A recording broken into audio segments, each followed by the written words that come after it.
This is an introduction to the video that's going to follow. This is kind of an exciting thing.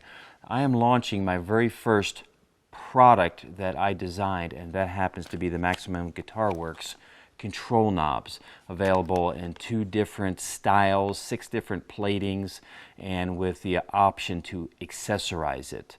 But this video is going to be an instructional video about the features, how to install them, and how to uninstall them, and things like that.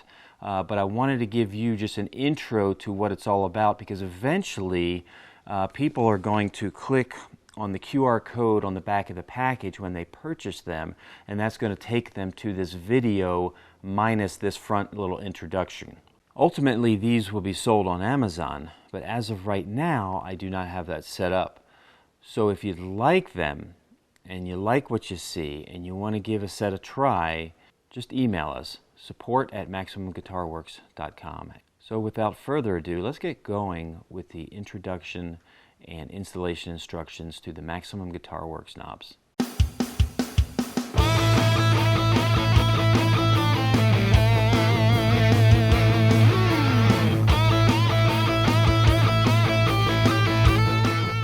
Welcome. I'm going to go over the installation instructions and talk about some of the features of the Maximum Guitar Works control knobs.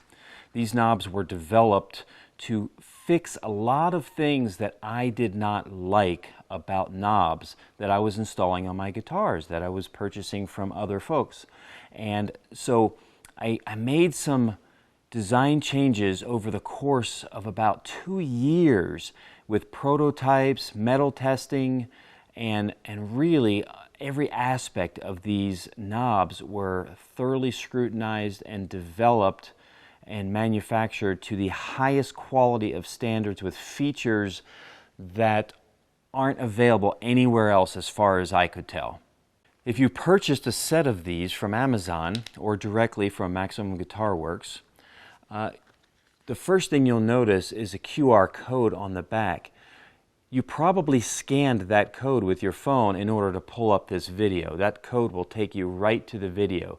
As we go through this video, I'll talk specifically about some of the design features that I built into these knobs in order to fix problems that I saw with other knobs that I was using. We have 2 different styles of knobs. This is the BTT, and we also have a BTS, and I'll show you the difference between those. We have 6 different platings to match pretty much any type of hardware that you possibly could use. One of the things we'll talk about is the material that it was made of.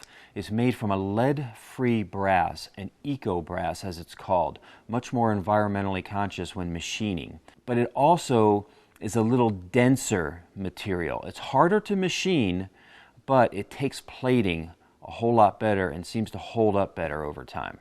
The size of the knobs were carefully chosen for maximum comfort. Okay, that's a personal preference thing, but from my experience and for people that I had testing these knobs, it seems to be holding true. And the shape you'll find as we go through this is very unique. So let's bring you in close and begin to open up the package and take an inventory of what we have inside. Even the packaging we try to do to the best of our ability. Remember, everything you do, start with excellence. All right? So let's take this apart.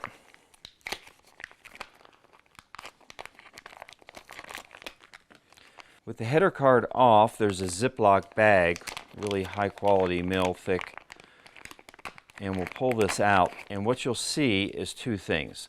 We've got the instruction sheets themselves, which have all the specifications of the knobs, and it's got instructions of what I'm going to show you today and illustrations on how to remove the band, and you'll know what that is here in a second. If you ever need to swap it out or make adjustments and such like that, there is our website address if you need help with this product, support@MaximumGuitarWorks.com.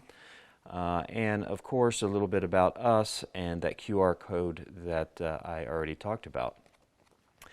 The packaging itself is skin packaged. Okay, skin packaging basically vacuum seals plastic to a cardboard sheet there, and it keeps everything tight and everything safe and nothing shifting around. So we'll have to take that off by just peeling off that top plastic layer.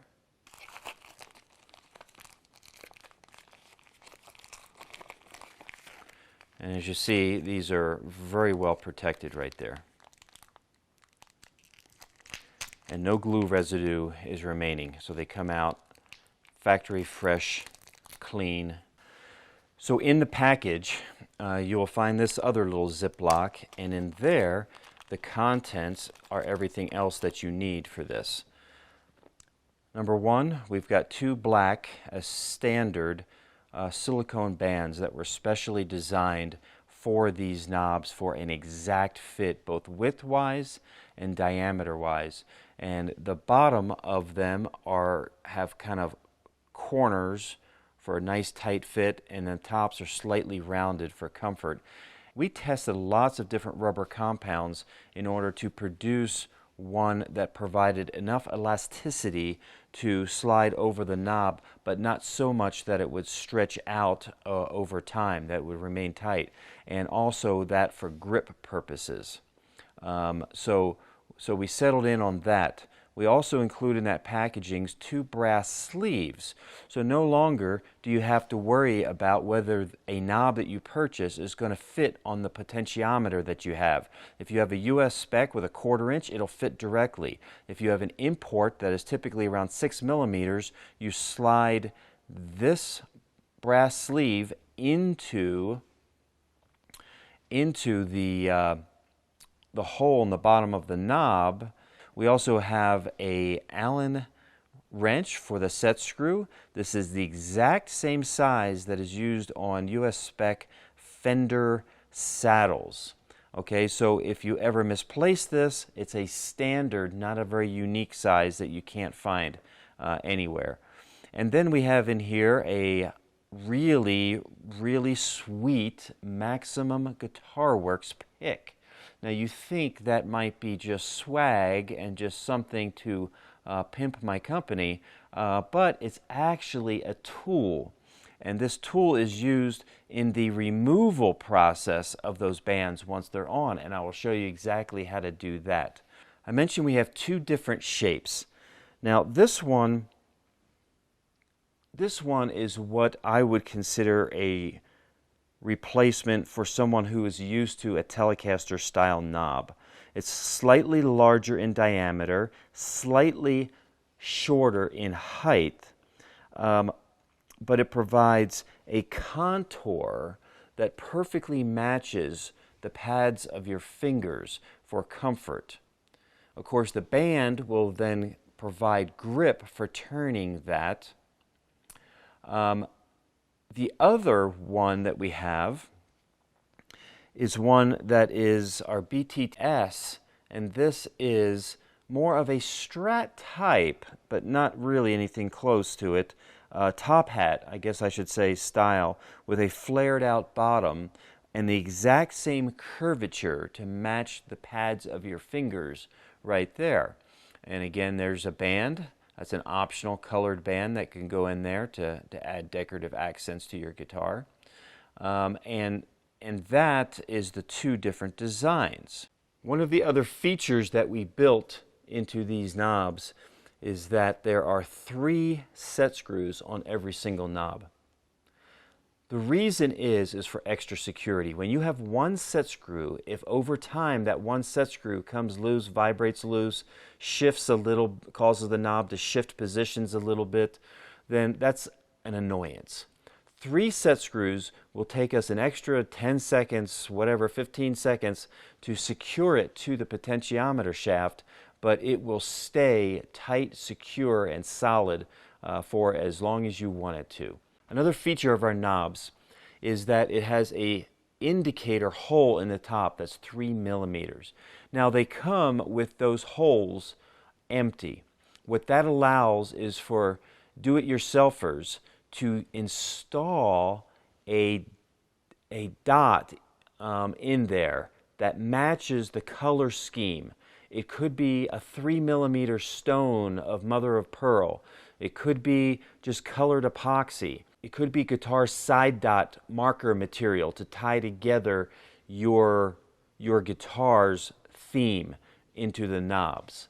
It gives you options to do that. I'm going to show you the installation of these Maximum Guitar Works knobs on this 2000 Reverend Commando guitar. It's one of the coolest colors that they have, actually, the deep purple. Anyway, knobs can be secured in many ways, so when you're fastening or when you're removing your old knobs, that is going to be something that you'll either need a flathead screwdriver or you'll need an Allen wrench, or in this case, these guys just are friction fit into splines and they pull directly off. When you read the instructions that come with the knobs, what you're going to see is the first step. First, determine if the included brass sleeves are required. Okay, so typically, like I mentioned, they're required for metric pots. The Reverend guitars use an alpha pot. Alpha are foreign made, therefore they are typically found in metric sizes. So this is a 6mm spline. Okay, so it doesn't matter whether it's a solid shaft or not, it's going to fit the same. So for instance, here's a CTS pot. And on the CTS pot, this one, we have a 1/4 inch solid shaft. These knobs will fit perfectly on there with no variation whatsoever, no play whatsoever on those. And likewise, if that was a spline, it'll fit perfectly fine, and with the 3 set screws, it's going to grab what it needs to grab, and you don't have to worry about whether the spot that you want the indicator to be positioned is just so happens to be the spot where the set screw is going to go in the slot in the center of a spline type of shaft. So in this particular case, we are going to require the brass sleeves. So I'm going to take these brass sleeves. Now I could slide them directly onto the potentiometer shafts themselves, or you could follow my directions, and in step 2 I say to insert the brass sleeves into the knob, and that will sit almost flush with the bottom there. Now the reason that I say that is because when you insert the brass sleeves, if needed for metric pots, you can now take the set screw and you can lightly tighten those set screws until the set screw comes in contact with the brass sleeve. That is going to save you time, because once this is installed on the guitar pot itself, it's a little harder to get that wrench, because you can't typically go full revolutions, especially with pots that are not right on the edge of the guitar. Okay, so now that we have the brass sleeve inserted, and if you're reading the instructions, step 3 will tell you to place a leveling spacer on the instrument body, okay, over the pot to preset the height. Okay, so one of the things you want to avoid when you insert knobs is to just press them all the way down and have them bottoming out. Now typically I will adjust my potentiometers so the thread is just barely covered up by the nut, and that leaves enough of the pot shaft for adjustment up and down to your personal taste. My personal taste is I want about 0.010 of an inch clearance in between the knob and the surface that the knob will be resting on. So what you need to do is make yourself a little spacer. We've also included a special tool for that. It's the header card. Hopefully you didn't already throw it out. But what I'll do is this header card is exactly 0.010 of an inch. And I will take it and make an approximate size that I need out of this, and then simply go around and cut a little U shape that's going to be deep enough to get all the way through the pot, and that's wide enough to rest on either side of the bolt and or the washer. Okay, there it was, right there. Okay, no trick photography in that. That was the first try. All right, so, but anyway, measure that and make that cutout about that size. Now, slip that on to your guitar body. Now, take the knob and press it firmly against there. Okay, that will give you a minimum of 0.010 clearance that I recommend. At this point, I'm going to tighten down one of the set screws. Not super tight, but just firm enough where this knob is held in place on the shaft, but not so firm that I can't slip that knob over the shaft, and that's what it's doing right now. And what I'll do is I'll go all the way clockwise until that indicator dot is in the spot where I think I need it to be. I can back it counterclockwise and the whole pot shaft rotates, and I can see if it's balanced. Right now it looks like I went a little too far, so I'm going to go all the way back around.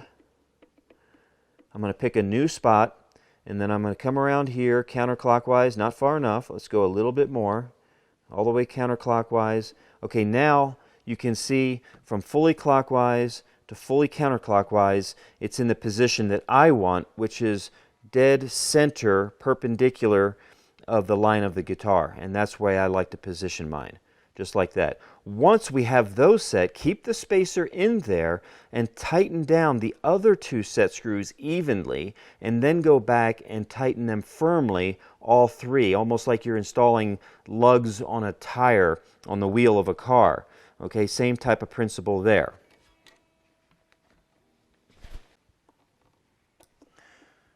And now I'm going back through a second time and making sure that all of these set screws are very firmly secured in place.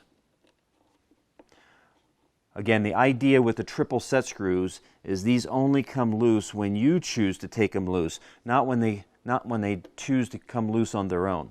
At that point, slide your spacer out from underneath there, and you've got perfect smooth travel because it's not dragging on the body of the guitar. We're going to do the same thing for the second one.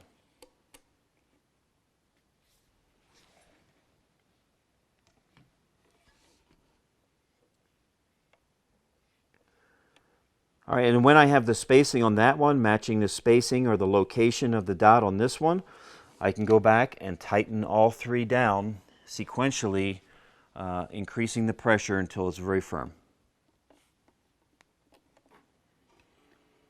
Okay, now we have our two knobs installed.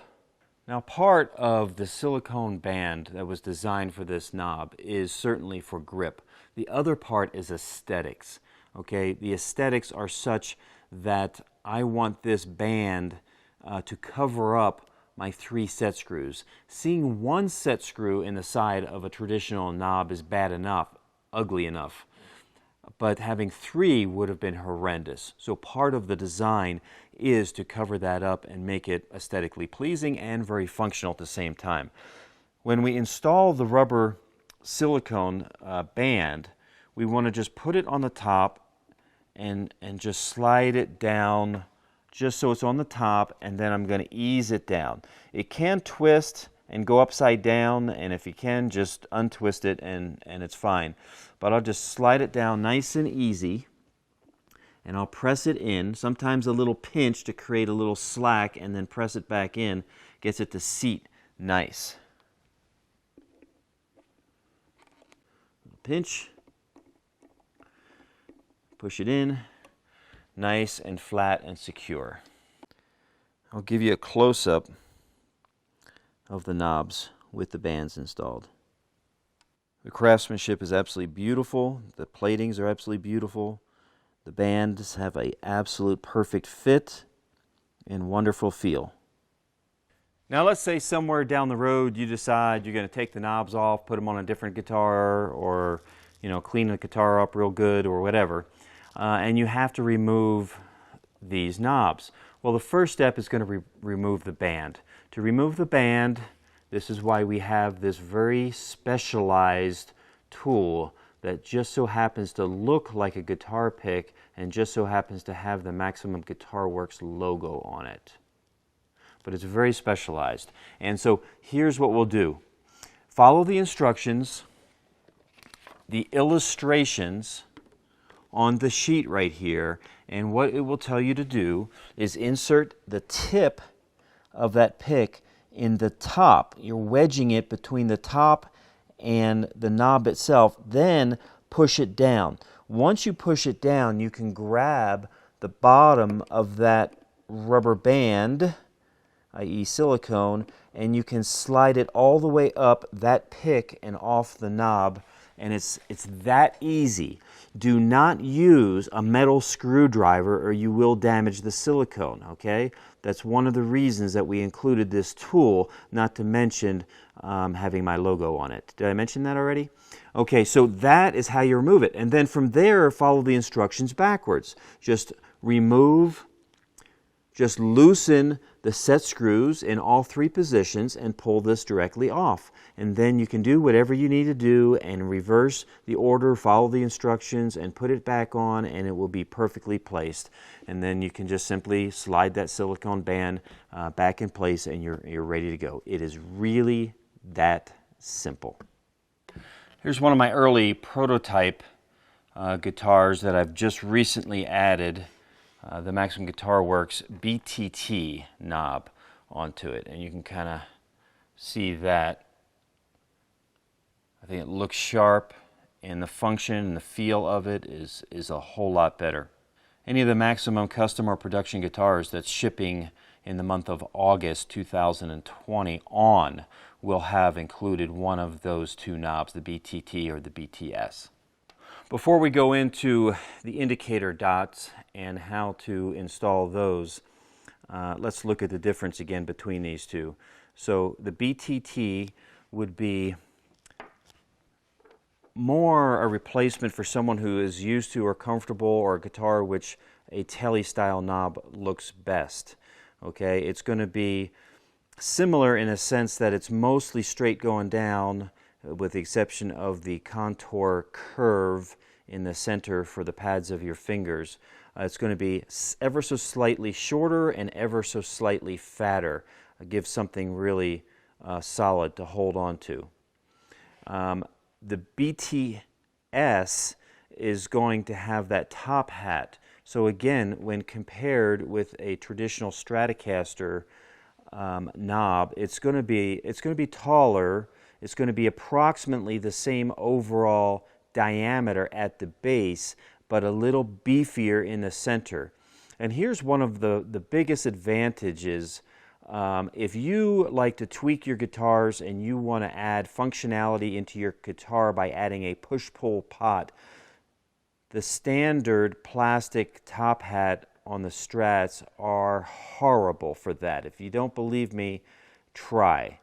It is very difficult to pull up. Pushing down is easy.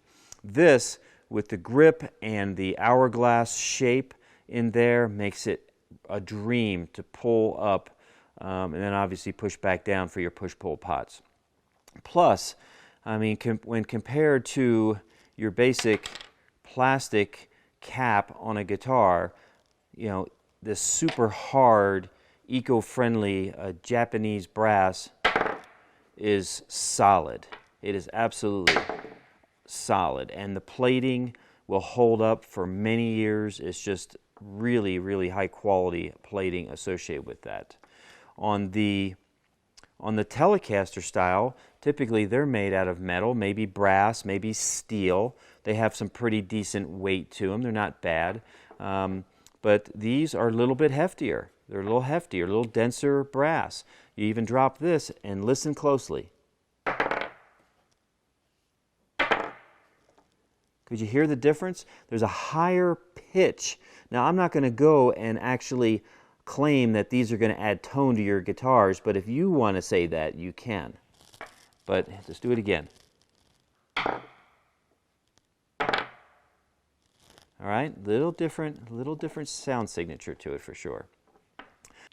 When we look at the underside of these knobs, you will see they're even laser engraved with Maximum Guitar Works on there. So you know they're the real deal. And if you look under the band, or the area where the band would go, you will see patent pending. The features that I've described and the shape of these do have a patent applied for. So we're hoping that will go through, but there were enough unique features that I believe it certainly was justified to get a design patent on these. Now we're about to go ahead and show you how the dot indicator do-it-yourself function works. But let's show the colors a little bit. Here is a gold with black band, and again the black band is the standard. Any other colors would be optional accessories, and that just happens to have a black dot in that one. Here's the gloss black with a red dot and red band. And here's an interesting one. This is flat black with a white band, and this just happens to have a Lumilé dot marker in it, which looks super cool when the lights are down.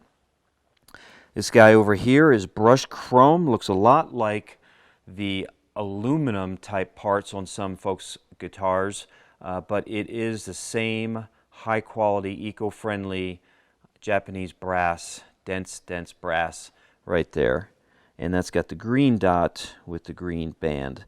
And there is a white dot on a chrome BTS model with a matching white band. We're going to do another red in the BTS, and this is actually the nickel finish. Now they look extremely similar to most folks, but if you have nickel hardware, there is a slight yellow tint to it.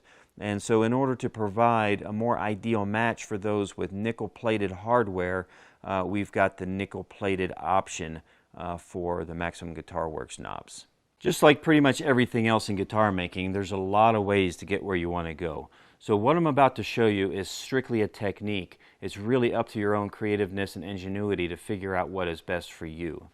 In this particular case, I'm going to take the BTS knob and I'm going to install a red indicator. Now I could use epoxy, colored epoxy, and fill that in there, and that's going to provide the exact same thing as what I'm going to show you here, but I'm going to show you a different way to accomplish this.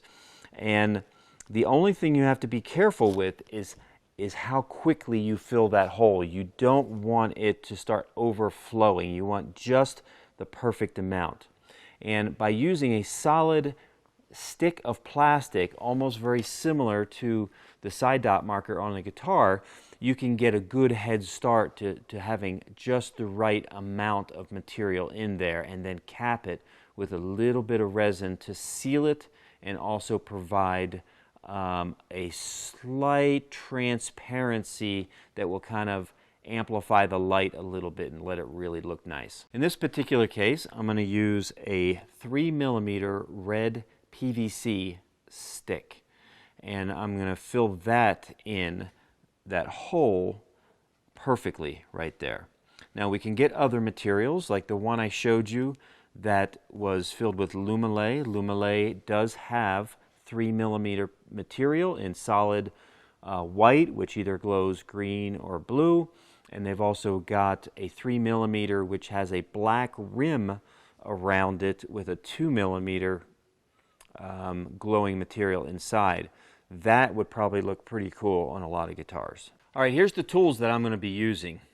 I've got my knob, I've got my 3mm plastic stick. I'm going to need a set of tweezers to work with this.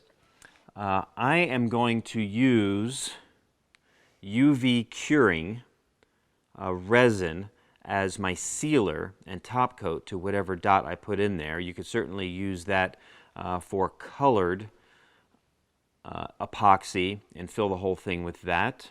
And then this is simply like a UV curing device that's used at salons for nails. Not very high tech, pretty inexpensive, but that's what I'm going to use with the UV curing resin. I'm also going to use a sanding block. You could put a piece of sandpaper right onto the table and use that, but I like to use a little slab of granite whenever to ensure it's perfectly flat. And I made myself a knob dot jig. Okay, that's a fancy name for a 3/4 inch piece of Baltic birch. You could use probably almost any material that you have available for this. And in this particular case, I drilled 3 holes in the bottom of this that are 3mm in diameter, and they're approximately 2.7 millimeters deep. 2.7 to 2.8 should be a pretty good measurement for you. If you're going to use other materials like that mother of pearl 3mm stone that is only 1.5 millimeters or so thick. Then you'll have to fill the hole with resin up to the point where that stone would then need to be inserted. And there's ways to certainly do that effectively. All right, on the top of this, I've got 3 perfectly matched 1/16 inch holes. And the reason is I'm going to insert this material into these holes. And in this case, I only need 1. And I'm going to use a set of flush cutting cutters. And I'm going to not cut it perfectly flush on purpose. I'm going to give myself about 1/2 millimeter of clearance and cut it flush about 1/2 millimeter up. Now I've got my 3 dots, and I'll make sure that they're fully seated in that 3mm hole in the board. Now I can take this to my block and begin to just sand. Now this could be any grit depending upon how fast you want to work and what the type of material is. I just happen to have 600 grit. It'll take the plastic down pretty fast, and it'll leave a fairly smooth finish. I could take it up to 800 if I want to. Now I'm going to turn this sideways as I'm getting closer. What I did with this block is I put a couple pieces of tape on the edges with enough space that it spans this. So basically what is going to happen is this tape is the same thickness as the sandpaper, and when I begin now to sand all the way across, back and forth, it will only go flush, and it won't start making my jig smaller and smaller every time I do that. That is perfectly flush on that side. I go from this side a little bit. A bigger piece of granite would have been handy, but I have that purposed for other things.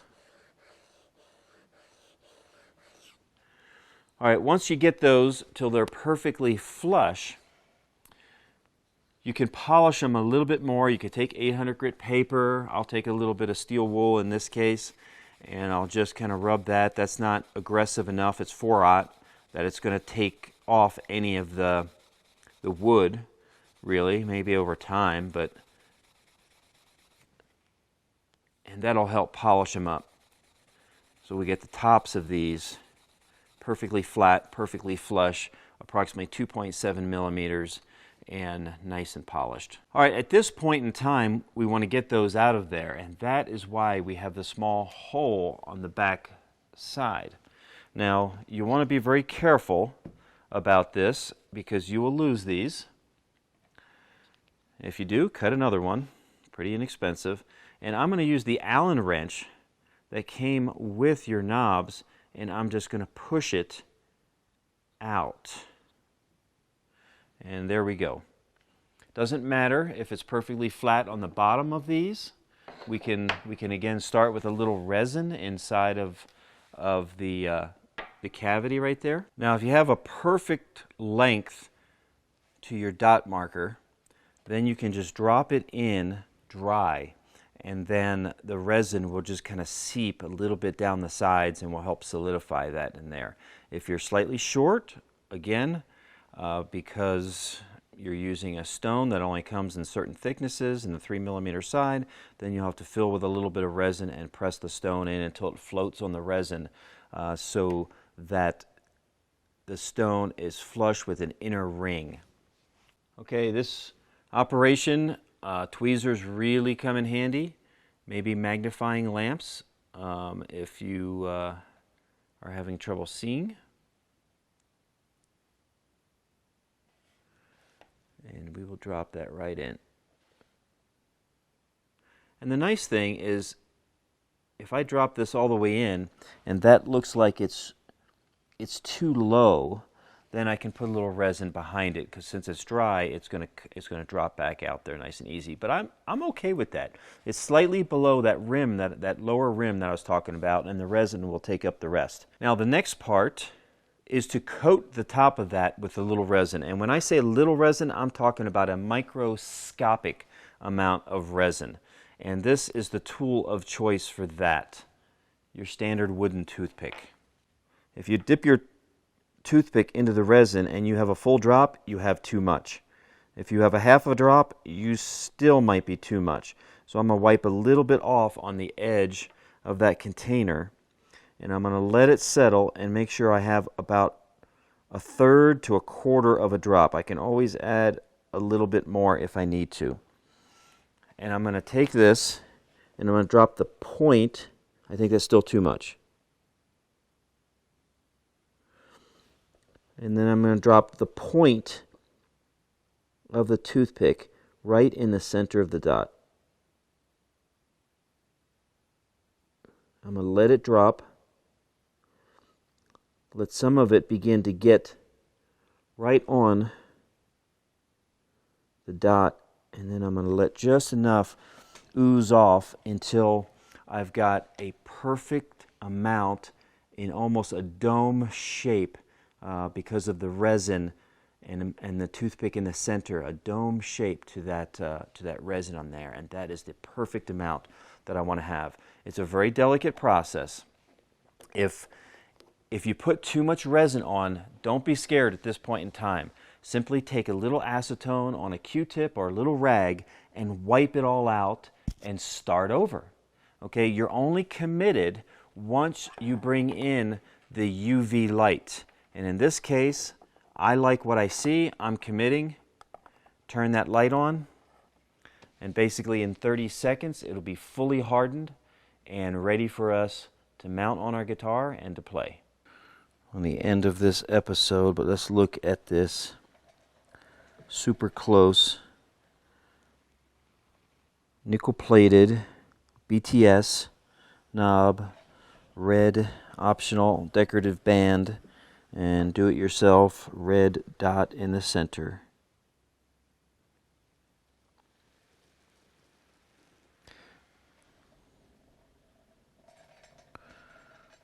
Beautiful, isn't it?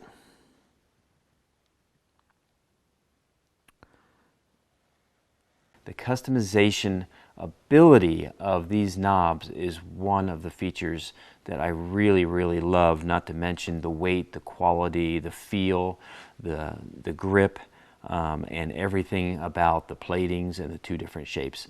So hopefully that will give you all of the information you need to take your newly purchased Maximum Guitar Works knobs and make the most of them. Let me know how you enjoy them. Until next time, remember, no matter what you do, start with excellence.